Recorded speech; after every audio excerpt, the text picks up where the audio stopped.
আসসালামু আলাইকুম। ফ্রান্স এবং সেনেগালের ম্যাচের মধ্যে দিয়ে ফ্রান্স এবারে বিশ্বকাপের ফার্স্ট ম্যাচ খেলবে এবং শুরুতেই সেই বিশ্বকাপ যাত্রাটা কেমন কঠিন না সহজ হয় সেটা ম্যাচে দেখা যাবে। তবে এই ফ্রান্স এবং সেনেগালের ম্যাচের পার্থক্য মূলত গড়িয়ে দেবে এই ফ্রান্সের ডিফেন্স লাইন কিংবা সেনেগালের ডিফেন্স লাইন। এই দুই দলের ডিফেন্স হয়তো সেনেগালের চেয়ে আপনি ফ্রান্সের ডিফেন্স লাইনকে অনেক প্রভাবশালী অনেক শক্তিশালী মনে হতে পারে। আমি হয়তো বললাম যে ডিফেন্স লাইন পার্থক্য করে দেবে ম্যাচের আসলে রেজাল্টটা কোন দিকে যাবে সেটা শুনে হয়তো অনেকেই বলবেন যে ফ্রান্সের এত বাঘা বাঘা স্ট্রাইকার এত তারকায় বড়া মিডফিল্ড এদেরকে বাদ দিয়ে ডিফেন্স লাইন কীভাবে ম্যাচটা ঘুরিয়ে দেবে, ডিফেন্স লাইন কীভাবে ম্যাচের পার্থক্য করে দেবে। তাহলে শুনুন, ফ্রান্স এবং সেনেগালের বিশ্বকাপ স্কোরটাই দেখুন একবার। ফ্রান্সের স্কোরের দিকে তাকান, তাদের ডিফেন্স লাইনে রয়েছে বিশ্বের সেরা সেরা ডিফেন্ডার ওপর। সো এই ডিফেন্ডারদেরকে কাটিয়ে উঠিয়ে গোল দেওয়াটা সহজ নয়। সেই সাথে ডিফেন্সের যে হয়তো ফ্রান্স বেশি তাদের অ্যাটাকিংয়ে যে যারা রয়েছেন এমবাপ্পে, ডেম্বেলে, ডুয়া এদের উপর ভরসা করবে, কিন্তু এই ভরসার মধ্যেও কিন্তু ওর কিছু একটা রয়েছে, আর সেটা হচ্ছে ফ্রান্সের অ্যাটাকিং লাইন যেমন শক্তিশালী তেমনি সেনেগালের অ্যাটাকিং লাইনও শক্তিশালী। আপনি সাদিও মানে কিংবা ইসমাইল সারকে এদেরকে কিভাবে বলবেন যে না এরা ওয়ার্ল্ডের কোয়ালিটিপূর্ণ স্ট্রাইকার না?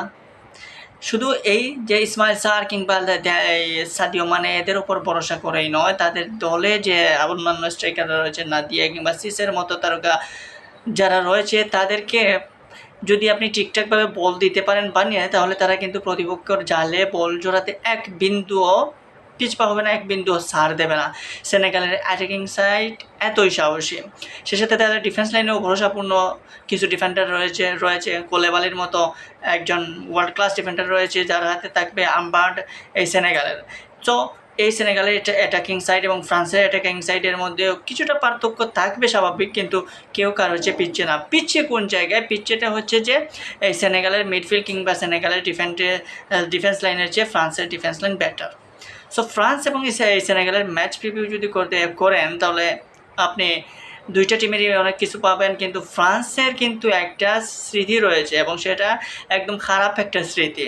ওটা 2002 বিশ্বকাপে ফ্রান্সের সাথে সেনেগাল প্রথম বিশ্বকাপে এসেই তারা ফ্রান্সকে ডিফেন্ডিং চ্যাম্পিয়ন, তৎকালীন সময়কার 98 চ্যাম্পিয়ন ফ্রান্স ছিল, 2002-এ তারা ডিফেন্ডিং চ্যাম্পিয়ন হিসাবে তারা খেলতে নেমেছিল এবং সেই 2002 বিশ্বকাপে ফার্স্ট বিশ্বকাপ খেলতে আসা সেনেগালের কাছে হেরেছিল ওই ফ্রান্স।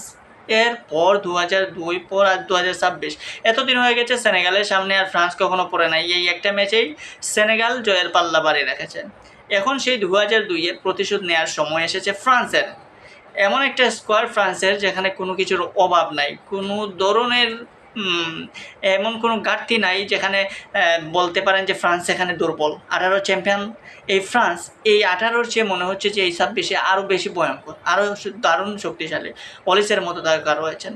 সো এই ফ্রান্সের বিপক্ষে সেনেগাল কেমন করবে সেটা না হয় আমরা আগেভাগে না বলাই বেটার, কারণ এই বিশ্বকাপে আমরা কিছু অঘটন এবং কিছু বড় ম্যাচের বড় প্লেয়ার কিংবা বড় দলগুলোর ধরা খাওয়া দেখতেছি আমরা। ব্রাজিল যেমন মরক্কোর সাথে ড্র করলো, সেটাকে আপনি মরক্কোকেও বড় টিম এখন পাওয়া যায়, কিন্তু স্পেন যখন ক্যাপ ভার্দের সাথে ড্র করে তখন তো আপনি বুঝতেই পারতেছেন যে ক্যাপ ভার্দের মতো টিম স্পেনকে যখন হারিয়ে দিয়েছে, তখন সেনেগাল তো ক্যাপ ভার্দের চেয়ে বেটার ফুটবল খেলে, সেনেগাল কেন পারবে না ফ্রান্সকে আটকে দিতে?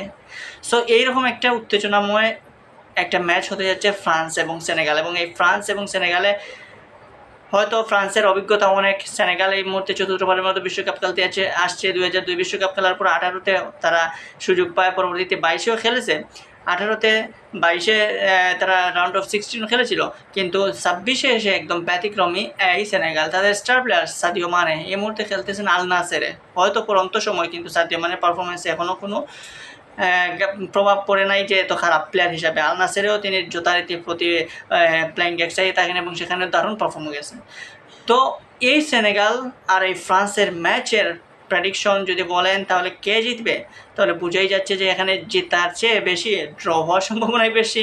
গতকালকে রাত্রে যেমন 4টা ম্যাচ ড্র হলো, এখন অপেক্ষায় থাকি দেখি যে ফ্রান্স এবং সেনেগালের ম্যাচে সেই মহেন্দ্রক্ষণ আসে কিনা যে ফ্রান্সকে হারিয়ে সেনেগাল সেই 2002-এর মতো 26-এও যাত্রা করবে। দারুণ একটা সুখের অপেক্ষায় থাকুন, দেখুন কী হয়।